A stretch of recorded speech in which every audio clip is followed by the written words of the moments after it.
नमस्कार दोस्तों, आप सभी का हमारे YouTube चैनल ऑनलाइन स्टडी पर स्वागत है। आज की इस क्लास में हम क्लास 12th की हिंदी के न्यू सिलेबस को हम समझेंगे। क्लास 12th के जितने भी स्टूडेंट 2023 में एग्ज़ाम देने वाले हैं वे सभी स्टूडेंट इस क्लास को अंत तक ज़रूर देखें, क्योंकि आज के इस क्लास में हम बताने वाले हैं कि आपका प्रश्न पत्र किस प्रकार का होगा। यानी आपके जो प्रश्न पत्र होंगे उसमें कितने ऑब्जेक्टिव्स होंगे, कितने सब्जेक्टिव्स होंगे और कितना ऑब्जेक्टिव्स व्याकरण से पूछा जाएगा, कितना ऑब्जेक्टिव्स आपकी जो हिंदी बुक है उनसे पूछा जाएगा और सब्जेक्टिव्स में भी किस टाइप का सवाल आते हैं, ये सभी चीज़ों को हम देखेंगे। और साथ ही साथ आपको हम ये भी बताएंगे कि आपको कौन सा बुक पढ़ना चाहिए और उस बुक में कितने चैप्टर्स हैं, कौन सा चैप्टर्स कितना महत्वपूर्ण है, किस चैप्टर से कैसा सवाल आता है, ये सब चीज़ों को हम बताएंगे। और हम ये भी बताएंगे कि जो आपका ये हिंदी बुक है इसका 100 आपका जो हिंदी बुक है इसको हम किस तरह से आपको पढ़ाएंगे हम अपने चैनल पर आपको हम क्या क्या इस चैनल के द्वारा बिल्कुल फ्री में दिया जाएगा, ये सब विषय पे हम बात करेंगे। तो चलिए हम पहले देखते हैं प्रश्न पत्र का पैटर्न। तो प्रश्न पत्र का पैटर्न कुछ इस प्रकार से होगा। तो यहाँ लिखा हुआ है 12th new syllabus for board exam 2023, यानी 2023 के एग्ज़ाम के लिए न्यू सिलेबस को हम देखेंगे। तो सबसे पहले हम देखते हैं प्रश्न पत्र का पैटर्न। तो आपका प्रश्न पत्र का पैटर्न कुछ इस प्रकार रहेगा जो यहाँ लिखा हुआ है, पहले से लिख रखे हैं, क्या कम टाइम लगे। तो यहाँ क्या है, वस्तुनिष्ठ प्रश्न 60 है, यानी आपके 60 प्रश्न ऑब्जेक्टिव पूछे जाएंगे जिनमें से 50 का आपको जवाब देना है। 50 का जवाब देना है यानी 50 अंक उसमें मिलेगा। और ये जो 60 ऑब्जेक्टिव्स हैं तो इसमें जवाब तो 50 का ही देना है, तो 50 अंक का हो गया ऑब्जेक्टिव। तो 50 अंक के ऑब्जेक्टिव में 30 अंक जो है हिंदी व्याकरण से ऑब्जेक्टिव आएंगे, यानी 30 अंक का ऑब्जेक्टिव हिंदी व्याकरण से आएगा। और बचा क्या इतना 30 20 50 20, तो 20 अंक का ऑब्जेक्टिव जो हिंदी बुक है उनसे आएगा। हिंदी बुक 2 भाग में बटा हुआ, गद्य और पद्य, इनसे यानी 20 अंक का ऑब्जेक्टिव आएगा। तो प्रश्न तो है 60, प्रश्न कितने हैं 60 हैं। तो 60 प्रश्न है तो अंक 30 20 है, तो लगभग जो है हिंदी व्याकरण से 34 सवाल आ सकते हैं, थोड़ा आगे पीछे हो सकता है। लगभग जो जैसे आते हैं उसके अनुमान से लगभग 34 प्रश्न आपका हिंदी व्याकरण से आएंगे ऑब्जेक्टिव का। और ये गद्य पद से 20 अंक का है, तो इसमें लगभग मान लीजिए आपका 26 मार्क्स 26 ऑब्जेक्टिव आपका ये हिंदी बुक से आ जाएंगे। 26 34 60 प्रश्न हो गया। तो ये जो पैटर्न है, तो ये बिहार बोर्ड का जो है ऑफिशियल प्रश्न पत्र का पैटर्न यही है।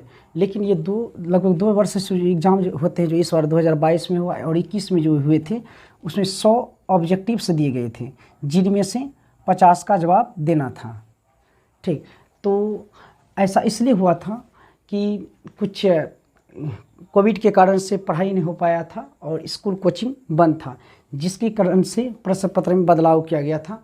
इससे पहले भी जो एग्ज़ाम होते थे इस प्रकार से होते थे, 60 ऑब्जेक्टिव आते थे जिसमें से 50 का जवाब देना होता था। लेकिन ये लगभग 2 साल से जो है ऑब्जेक्टिव को 100 कर दिया गया जिसमें 50 का जवाब देना था। तो ऐसा इसलिए हुआ क्योंकि पढ़ाई ठीक से नहीं हो पाया था, स्कूल कोचिंग बंद था, जिसके कारण से सिलेबस को कम न करके प्रश्न जो थे उसी को डबल कर दिया गया था। लेकिन इस बार जो 2023 में जो एग्ज़ाम होने वाले हैं इसमें अभी कोई कोविड का कोई प्रॉब्लम नहीं है, तो इसलिए जो है एग्ज़ाम पहले के जो पैटर्न थे प्रश्न पत्र का उस प्रकार से ही होने वाला है। तो इस बार भी 100 ऑब्जेक्टिव हो सकता है, अगर फिर से कोविड आ जाते हैं जैसे आए थे 22 में 21 में आए थे, अगर उस प्रकार से आ जाता है तो फिर 100 प्रश्न हो सकता है। तो ऐसा तो इस बार संभावना नहीं लग रहा है कि फिर वैसा हो सकता है। तो इसलिए हम जो पुराने जो पैटर्न थे प्रश्न पत्र का उसी को लेके हम तैयारी करेंगे ताकि हमको कोई दिक्कत ना हो। तो देखिए पैटर्न क्या था, तो यानी आपका 60 ऑब्जेक्टिव दिया जाएगा जिसमें से आपको 50 का जवाब देना है। और 50 अंक का ऑब्जेक्टिव, 50 अंक का ऑब्जेक्टिव में 30 अंक आपका हिंदी व्याकरण सब्जेक्टिव रहेगा, 20 अंक गद्य और पद से रहेगा, हिंदी बुक से रहेगा। ठीक, यानी 34 सवाल लगभग ऑब्जेक्टिव के आपके हिंदी व्याकरण से आ जाएंगे, लगभग हिंदी जो है उससे 26 प्रश्न आ जाएंगे। ठीक, तो अब ये ऑब्जेक्टिव हो गया। अब देखते हैं हम सब्जेक्टिव प्रश्न। तो 50 अंक हो गया ऑब्जेक्टिव का, तो 50 प्रश्न आप किसके बचे, सब्जेक्टिव के। तो सब्जेक्टिव में देखते हैं किस टाइप का आपका सवाल रहेगा। आपका प्रश्न पत्र में पहला कुछ इस प्रकार का सवाल रहेगा। पहला सवाल आपका रहेगा कि निम्नलिखित में से किसी एक पर निबंध लिखिए। निम्नलिखित में से किसी एक पर निबंध लिखिए। नीचे में आपका छः ऑप्शन देगा लिखने के लिए। मतलब ए में मान लीजिए आपका है जैसे आतंकवाद, बी में दे लिया प्रदूषण, इस प्रकार से यानी छः निबंध यहाँ दिया हुआ रहेगा। 6 में से किसी एक पर आपको निबंध लिखना है, एक पर लिखना, और एक निबंध लिखेंगे उसके लिए आपको 8 मार्क्स मिलेगा। 8 गुना 1 8 मार्क्स आपका मिलेगा निबंध पे। ठीक, पहला सवाल। और दूसरा सवाल है सब्जेक्टिव में आपका निम्नलिखित में से किसी 2 का सप्रसंग व्याख्या करें।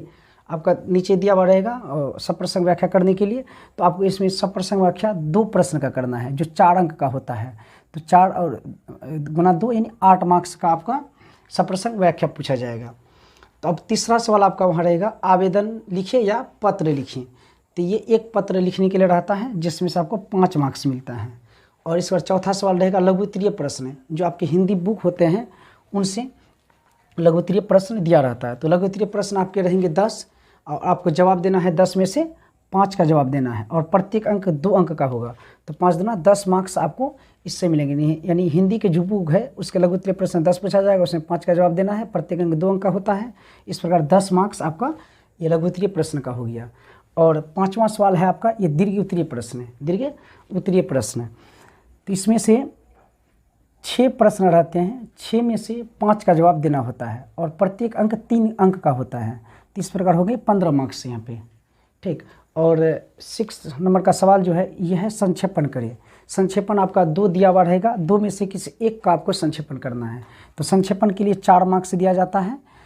ठीक, तो इस प्रकार से हो गए आपका सब्जेक्टिव। अब जोड़ के देख सकते हैं 50 हो गए सब्जेक्टिव, 50 ऑब्जेक्टिव, यानी 100 मार्क्स। तो ये 100 मार्क्स का अगर आपको 100% 100 मार्क्स अगर लाना है तो इसके लिए हमको हिंदी बुक भी पढ़ना पड़ेगा और उसके बाद ये व्याकरण भी पढ़ना पड़ेगा।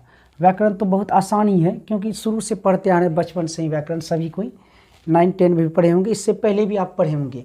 तो इसको यानी आपको सिर्फ रिवीजन करना है।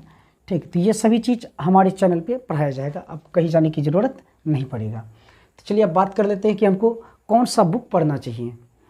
तो बुक की बात करें तो बुक हमको बिहार बोर्ड का जो ऑफिशियल बुक है वो बुक है दिंगत भाग 2 बुक है दिंगत भाग, दिंगत रहेगा ऊपर लिखा हुआ, नीचे रहेगा भाग 2। इस प्रकार से कक्षा 12वीं का, कक्षा 12वीं इस प्रकार का बुक रहेगा जो आपको अभी स्क्रीन पर दिख रहा है। इस प्रकार का ही आपका बुक रहेगा। ठीक, तो आप बढ़िया से देख लीजिए किस प्रकार का बुक है। इस प्रकार का यही बुक को आपको खरीद लेना है दुकान से और इसको जो है लाइन बाय लाइन आपको पढ़ लेना है। ठीक, और जो ये बुक है इसमें आप कितने चैप्टर्स होते हैं अब इसको हम देख लेते हैं। ये हिंदी बुक को 2 भाग में बांटा गया है, एक गद्य एक पद्य। तो देख लेंगे गद्य में कितने चैप्टर्स हैं, पद्य में कितने चैप्टर्स हैं और कौन चैप्टर कितना महत्वपूर्ण है उसको हम देखते हैं। ठीक,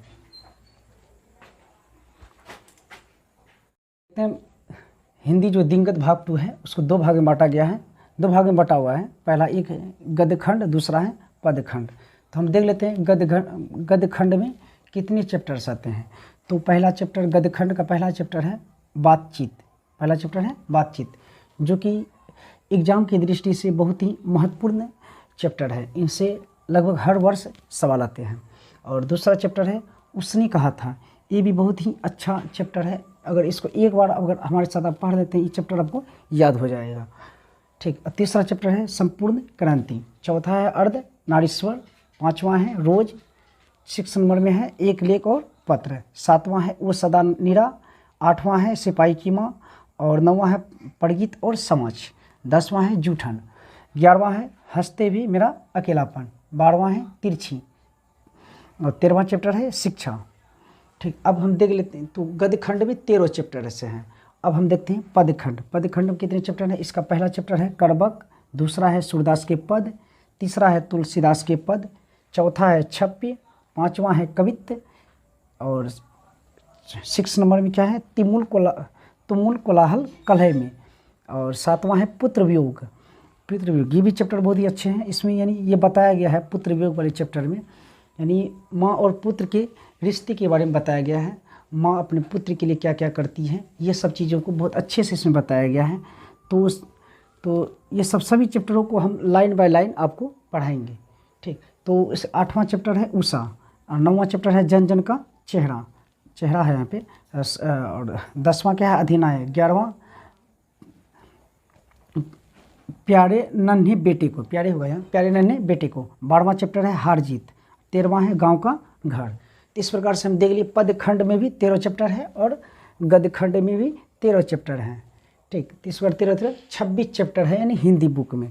ये सभी चैप्टर को हमें पढ़ना पड़ेगा अगर आपको 100 में 100 मार्क्स लाना है तो। ठीक, तो हमारे जो चैनल है इस पर जो है ये लाइन बाय लाइन ये सभी चैप्टरों को पढ़ाया जाएगा। तो अब जो मेरा अब इसमें देख लेते हैं व्याकरण में भी हमको क्या क्या पढ़ना चाहिए, थोड़ा उसको भी देख लेते हैं। तो क्या क्या पढ़ना पड़ेगा, तो पहले है संज्ञा, सर्वनाम, विशेषण, क्रिया, वचन, लिंग, कारक, मुहावरा, उपसर्ग, प्रत्यय, संधि, समास, पर्यायवाची शब्द, विपरीतार्थक शब्द, अनेक शब्दों के लिए एक शब्द। व्याकरण में ये सभी को पढ़ना पड़ेगा। तो ये सभी को पढ़ने के लिए आपको कहीं जाने की ज़रूरत नहीं है, हमारे चैनल पे ही ये सबका आपको लेक्चर्स मिल जाएंगे। बिल्कुल कहीं जाने की भी ज़रूरत नहीं है, बिल्कुल सबका तैयारी बढ़िया तरीक़ा से कराया जाएगा। और हम बताए थे कि हमारे चैनल पे आपको क्या क्या दिया जाएगा। चैनल पे सभी के क्लास तो होंगे ही, एक तरफ से किया जाएगा, सीरियली क्लास लेंगे, सबका क्लास तो होगा ही, लेकिन आपको जो भी क्लास हम लेंगे उनका जो भी नोट्स होगा और उसको भी आपको दिया जाएगा। तो आप हमारे व्हाट्सएप ग्रुप या टेलीग्राम पे जुड़ जाइए, डिस्क्रिप्शन में उनका लिंक दिया हुआ, वहाँ से जुड़ जाइए। अगर हिंदी का हम कोई चैप्टर जैसे कि बातचीत हम पढ़ाएँ, आपको बातचीत चैप्टर आपको हम पढ़ाएँ, तो इसका जितनी भी ऑब्जेक्टिव या सब्जेक्टिव सवाल होंगे उसका PDF के रूप में आपको नोट्स मिल जाएगा। हमारे ग्रुप में मिलता रहेगा, जो भी चैप्टर को हम पढ़ाएंगे उसका नोट्स आपको ग्रुप में मिलता रहेगा। तो आप हमारे ग्रुप में ज़रूर जुड़िए। और अगर आपको ये क्लास अगर अच्छा लगा है तो चैनल को ज़रूर सब्सक्राइब कीजिए और लाइक कीजिए, शेयर भी कीजिए, ताकि अधिक विद्यार्थी हमारे साथ जुड़ सके। और आप में से अगर आप 12th के स्टूडेंट हैं तो ज़रूर कमेंट में लिखें कि सर मैं 12th की स्टूडेंट हूँ, जिससे मैं जान सकूँगी कितने स्टूडेंट हमारे साथ अभी तक जुड़ चुका है। ठीक, इससे पहले मेरा और 2 क्लास हो चुका था। क्लास 10th के गणित का पहला चैप्टर को हम शुरू किए थे, वास्तविक संख्या, तो वो बहुत अच्छे से उसमें बताया गया है। अगर आप लोग उस क्लास को अगर नहीं देखे हैं तो ज़रूर जाके उसको देखिए।